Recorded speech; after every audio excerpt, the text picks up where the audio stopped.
Hello and welcome to another one of the rock stars. And we're going to revisit, over the next couple of weeks, we're going to revisit a few of the people we spoke to last year in the first series because we're in difficult times now, and times where with COVID, we're all in remote situations. So we want to revisit some of the people we spoke to and ask them how they're getting on. First person we're going to be talking to is someone we spoke to late last year, Hannah Carney from Swartz Real Estate. Been with Swartz since 2011, been in real estate since 2006. G'day Hannah, how you doing? Good, thanks, Kevin. How are you? Fantastic. Now you've had some changes, not only COVID, but you've had some changes in your own work situation as well, haven't you? Yeah, like I was saying before, we had a property manager that resigned during COVID-19, and just with everyone working remotely, it's just not the right time to induct a new staff member to our team.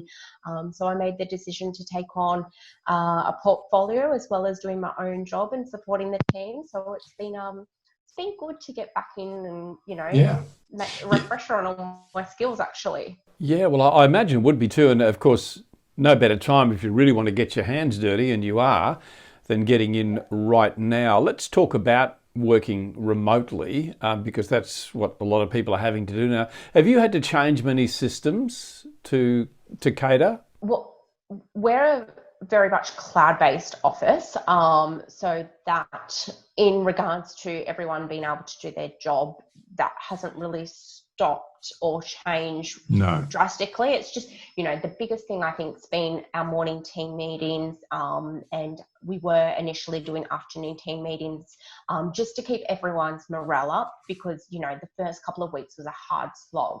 You go from being in an office where we all get along and have a chat and a laugh, several times a day to, being confined to the walls of your own apartment and, and unfortunately it wasn't the best, property management isn't always positive, and it was just really tough for those first couple of weeks. So, we did a lot of team bonding and morale building exercises just to, keep everyone's spirits up as much as possible. Yeah, how did you do that, Hannah? I mean, what sort of things did you do? Because I assume you would have had to do those remotely.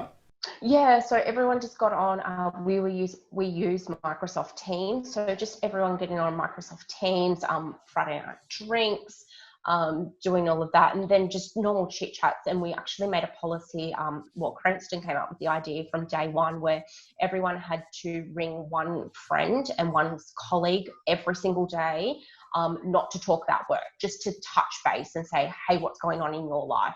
And and although we were already a close team, it was nice to actually have that sort of chit chat with your colleagues and, get to know more about them as opposed to all being work focused. Is that something that you would do in a normal environment when you're all working together? Yeah, we have a lot of chats. Absolutely we have a lot of chats, but they're, in between emails, in between calls, and we're in an open plan office. So when you're having those one-on-one chats and, and sometimes people hadn't seen anyone, and there's, a lot of staff members that live by themselves, so they hadn't seen people. So I was having chats, for 40, 50 minutes, and just really talking about anything and learning about, what people like to watch on television, YouTube, different things on social media, what they're reading about. So it was... Yeah, I guess it's going to be interesting when COVID's over, and of course, we will come out of this and we'll all get back to what is a normal working environment. It's going to be interesting to see the dynamic in the teams because they probably, through this, have gotten to know each other a little bit better, maybe. Yeah, absolutely. And anything, you're going to be closer. And that's the other thing that the team has commented, and I've commented as well. And I was only talking to my husband about it on the weekend. I've become a lot closer with strata managers as well, which is interesting. I'm sure every single property manager watching this knows that there's a little bit of friction normally between strata managers, but they're having the same difficulties as well. They're at home, they're facing the same technologies, they've got children. So, having casual conversations with strata managers have been good. Having casual conversations with our landlords, just getting on, like I touched on last time, I love to chat. So encouraging everyone to have a conversation on the phone. And even though they were hard conversations, it was nice to actually have the conversations and get to know more about our landlords and their situation. Yeah, very good. Tell me about some of the difficulties you are having because, I mean, when your tenants have problems paying their rent, which no doubt some of them do have because they probably don't have jobs anymore, and the same with your landlords having to meet their mortgages. How are you handling some of those conversations, or how are you and your team handling them? Yeah, so look, our biggest struggle, and I'm sure it's like every property manager, and I see it on the forums as well, the biggest struggle is getting all the information back from the tenants. Um, In what way, Hannah? How do you mean?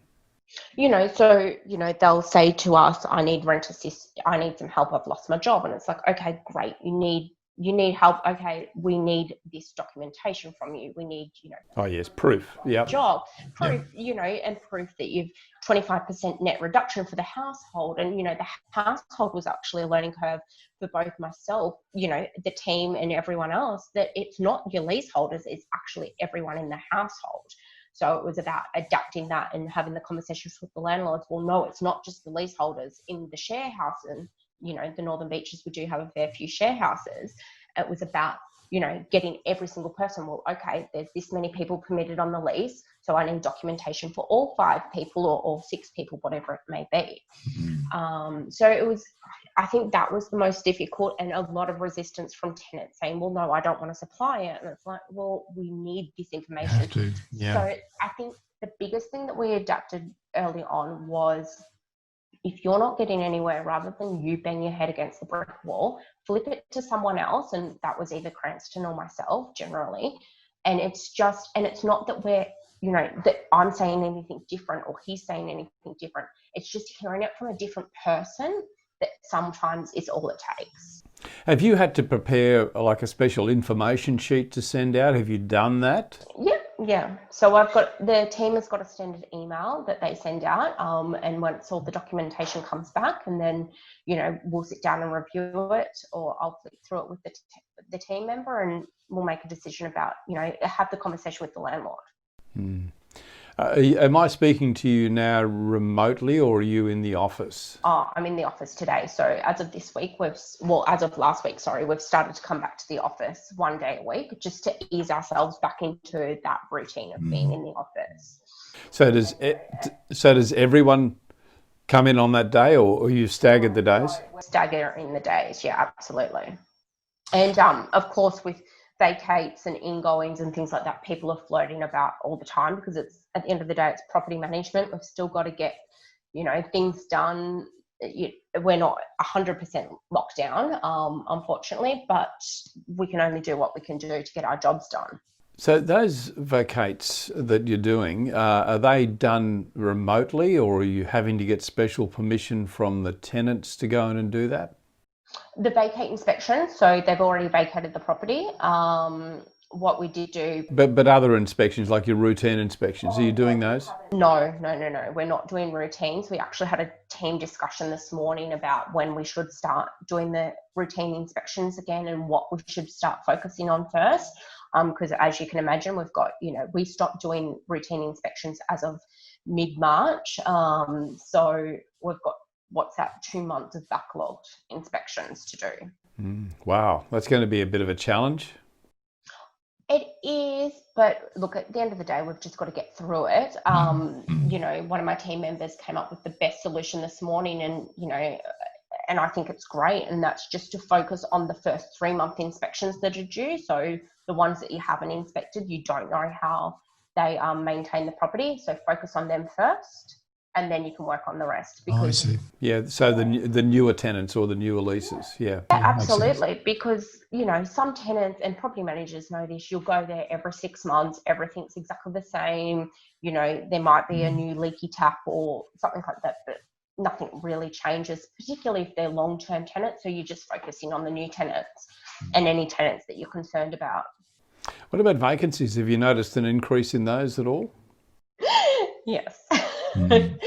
That's been a challenge. So the one positive that has come out of this though is private inspections. We have actually been leasing more properties with the private inspections than we were doing with the open homes.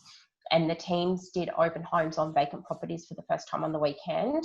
And they said to me, they're like, my leasing consultant, business development manager, they said, we want to go back to private because we just didn't get the connection that we got out of private inspections. Yeah, that's interesting, isn't it? So the private inspections, you're able to probably close them a little bit more or ask better questions? Absolutely. And you get to know them a lot better. So, it's like, okay, this one doesn't suit you. Great. Why?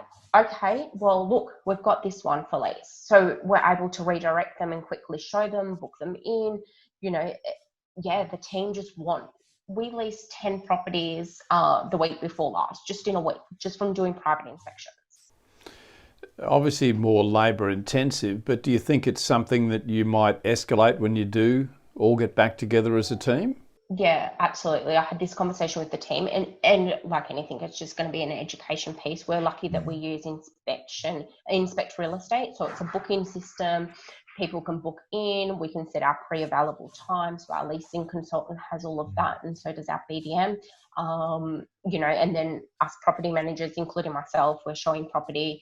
I'm like, oh, I've got 2 hours here and 2 hours there. Just load me up for anyone that books in, and I'm happy to show them. So back to your question though, I do believe that it is the better way to go, but it's going to be an education piece, like anything.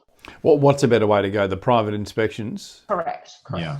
Because we're getting, we're leasing more property that way because we're getting more quality. People are more inclined to come to a private inspection and an appointment they've booked than an open home. And the thing with open homes, there's so many people, you can't talk to them, and particularly at the moment when we're having to adhere to social distancing, we've got too much going on to have a genuine conversation. So, yeah, absolutely. Hey, Hannah, it's been great talking to you. Thank you very much for your time. I wish you and your team all the success in the world. And I really appreciate, as do Rock End, you giving us this time to share your experience with us. So thank you. Enjoy your time back on the tools, as they say. And I'm sure it's going to go well. Hannah, thank you very much for your time. Thank you, Kevin. Talk to you later.